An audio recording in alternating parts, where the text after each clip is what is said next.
pressure after the dollar saw its best day since May. Nations, of course, racing to complete trade deals with the U.S. ahead of the Friday deadline.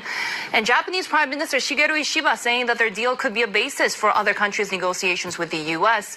President Trump announced a 15% tariff rate last week on Japanese imports, including cars.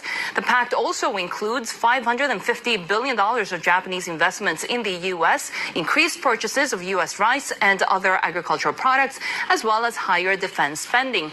Let's get more on the deal and its impact on businesses in Japan. Joining us now is Taki Nami, Chairman and CEO at Suntory Holdings. He's also Chairperson of the Japan Association of Corporate Executives, and always great catching up with you on consequential days and weeks like this, given, of course, the trade deal with Japan. First of all, give us your reaction. What does a 15% tariff rate mean for Japanese businesses? I think that's a relief because it's a matter of expectation from 25 to 15%.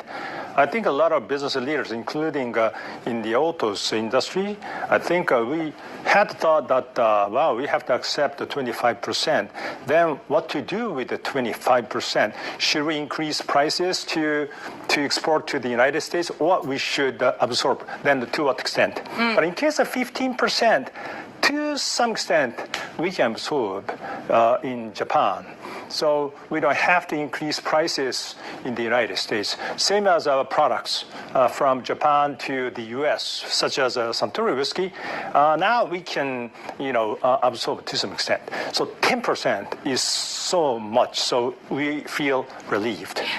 So when you're saying this for Suntory, you can absorb some of the cost. That means you're not necessarily thinking of price hikes at this point? I mean, like the premium level, we call Toki brand, that must not increase its price. But in case of Yamazaki, Hibiki, those,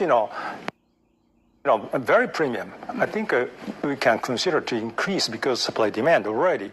So depends on products, but basically we can think about not raising price.